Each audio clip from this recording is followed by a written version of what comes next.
Bienvenue sur la scène agro, un balado produit par Agro-Québec Média et présenté par FAC, pour les acteurs de l'industrie et les mordus d'agroalimentaire. Nous partageons l'actualité, des entrevues exclusives, des dossiers, portraits d'entreprises et plusieurs sujets liés à ce secteur représentant un véritable moteur pour l'économie du Québec. Bonne écoute. Ici Lionel Levac. Au-delà de 340 groupes ou entreprises ont participé au défi d'Agriculture et Agroalimentaire Canada contre le gaspillage alimentaire.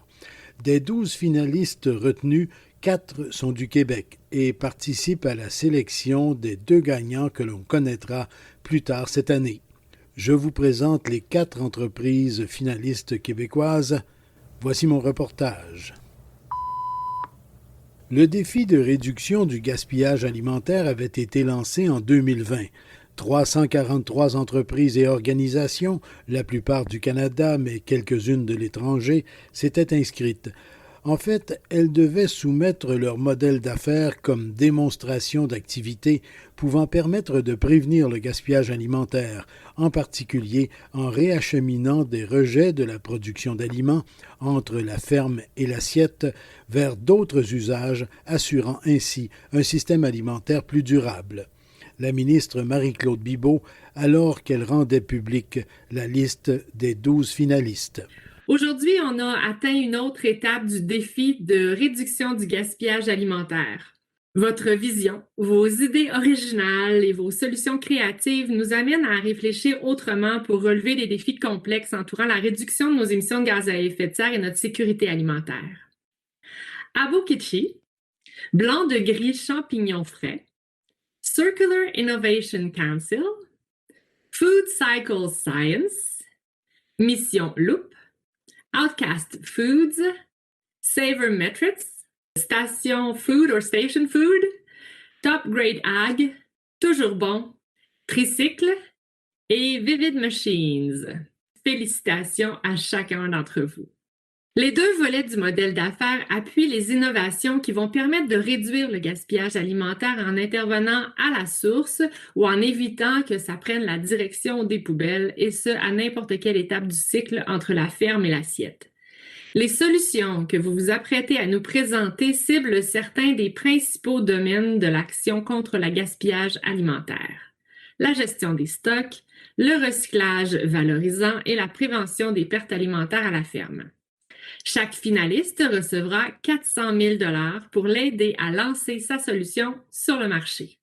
Enfin, vous courez aussi la chance de mettre la main sur l'un des 2 grands prix d'une valeur pouvant atteindre 1,5 million de $. Avec votre aide, nous allons trouver de nouvelles façons de réduire le gaspillage alimentaire et de nous attaquer à des enjeux comme la sécurité alimentaire, le prix des aliments et les changements climatiques. Vos idées sont des solutions gagnantes sur toute la ligne. Encore une fois, merci.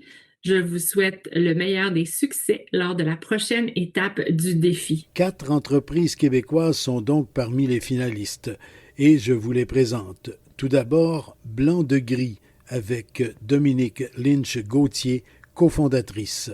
Chez Blanc de Gris, on a développé un procédé de culture de champignons qui valorise la drèche de bière, donc c'est le grain résiduel de la fabrication de bière, en substrat pour cultiver des champignons.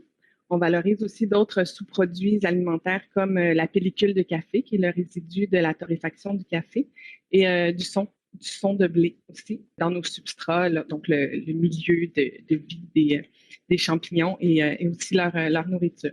Donc, on a développé ce procédé-là, maintenant qui est bien rodé dans nos installations ici à Montréal, puis on souhaite répliquer ce modèle-là dans d'autres villes à travers le Canada. Et on souhaite aussi travailler vraiment en partenariat avec des microbrasseries pour faire des sites de production de substrats de champignons qui sont directement annexés aux microbrasseries pour ne plus avoir besoin non plus de transporter la drèche, qui est un enjeu également, le transport de la drèche. Autre finaliste, Still Good. Jonathan Rodrigue en est cofondateur. Still Good est une entreprise qui a un modèle innovant, qui est un modèle qui est 0 déchet, qui est aussi un modèle qui est carbone négatif. Donc, nous, ce qu'on fait principalement, c'est qu'on réduit le gaspillage alimentaire en récupérant des matières organiques qui étaient destinées à l'enfouissement, mais qui, ultimement, ont des valeurs nutritives qui sont exceptionnelles mais pour lesquels les entreprises ne trouvaient pas d'issue. Donc, un exemple de ça, là, un aliment avec lequel on travaille beaucoup, nous, c'est les drèches de microbrasserie qui sont issues du processus de brassage dans les microbrasseries. Et on reprend des matières organiques telles celles-là ou encore des tourteaux de tournesol. On travaille aussi avec la pellicule argentée, qui est un résidu du café. Et nous, on en fait des farines qui sont à forte teneur en fibres et en protéines. Donc, c'est des ingrédients qui sont en fait des prébiotiques, qui sont extrêmement intéressants au niveau des valeurs nutritives, au niveau améliorer la santé des gens qui les utilisent. Après les avoir transformés en farine, on les réintroduit en tant qu'ingrédients dans des produits qu'on commercialise. Par exemple, des biscuits, on commercialise aussi du granola qui est fait avec ça. On fait du pain. Il y a certains partenaires qui travaillent avec nous. On a des pains qui ont ça dedans. Puis je peux peut-être vous donner un exemple. Un partenaire qui est la microbrasserie Les Trois Brasseurs. Bon, les Trois Brasseurs ont une particularité où eux ont un brassage à même chacun de leurs restaurants, donc dans tous les différents établissements. La drèche, tous leurs grains, suite au brassage, étaient envoyés à l'enfouissement, la totalité. Donc, on a développé un modèle où nous, on fait la récupération de ces grains-là juste à temps dans tous les établissements, la totalité, et on les transforme en farine. Et ils sont ensuite réintroduits sur leur menu dans différents items, comme par exemple des pains burgers, où c'est utilisé aussi comme de la chapelure. Donc, l'idée, c'est vraiment d'avoir un principe circulaire où, au lieu que la matière aille à l'enfouissement, nous, on la récupère, on la retransforme pour ensuite être réintroduite via différents aliments. Troisième entreprise québécoise finaliste du défi de réduction du gaspillage alimentaire, Loop Mission. Julie Poitras-Saunier, cofondatrice. Au fil des années, nous, Mission, on a développé des produits qui utilisent des aliments qui sont revalorisés et on est comme devenu le centre d'appel d'énormément d'acteurs dans l'industrie alimentaire qui ont des rejets. Donc, d'un côté, on a commencé à se faire contacter tant par des petits fermiers que des énormes multinationales comme Kraft, Del Monte, Conagra qui nous contactent pour qu'on les aide à donner une deuxième vie à leur propre rejet alimentaire. Et d'un autre côté, on est contacté par des grands manufacturiers alimentaires qui sont intéressés à répliquer le modèle puis à intégrer des aliments revalorisés dans leurs produits, mais qui font face à beaucoup d'enjeux. Tous les enjeux que nous aussi, on a fait face quand on a commencé le projet et surtout quand on a grandi. Des enjeux notamment en termes de durée de vie, des approvisionnements inconstants, donc beaucoup de variances au niveau des produits. Puis l'industrie alimentaire est moins approprié pour ce type d'inconsistance-là, je dirais. Ce qui fait qu'on a développé cette nouvelle branche qui s'appelle Loop Synergie, qui est une branche ingrédients.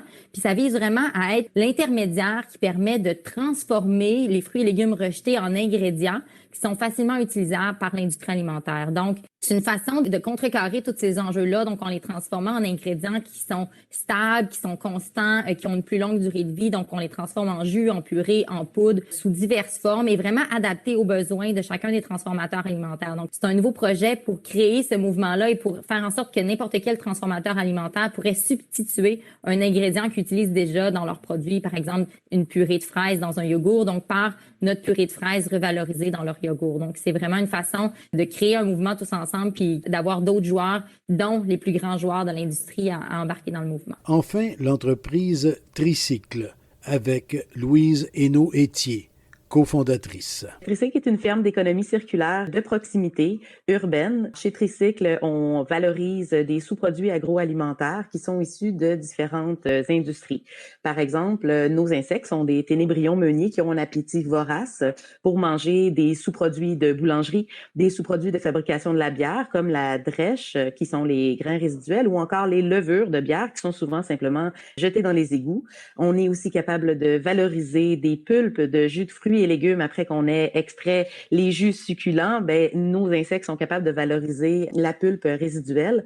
En fait, ce qu'il y a d'intéressant dans cette solution inspirée de la nature, c'est qu'on réplique les processus naturels des écosystèmes dans lesquels les insectes sont à la base de la chaîne alimentaire et ça nous permet d'aller donner une deuxième, voire une troisième vie aux aliments que d'autres enverraient tout simplement au compostage. On appelle ça de l'économie circulaire profonde.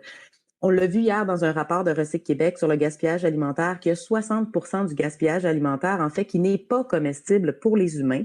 Donc, chez Tricycle, en misant sur les insectes, on est capable de donner une deuxième ou une troisième vie à ces résidus-là qui ne sont pas facilement valorisables par d'autres procédés qui s'adressent directement aux humains.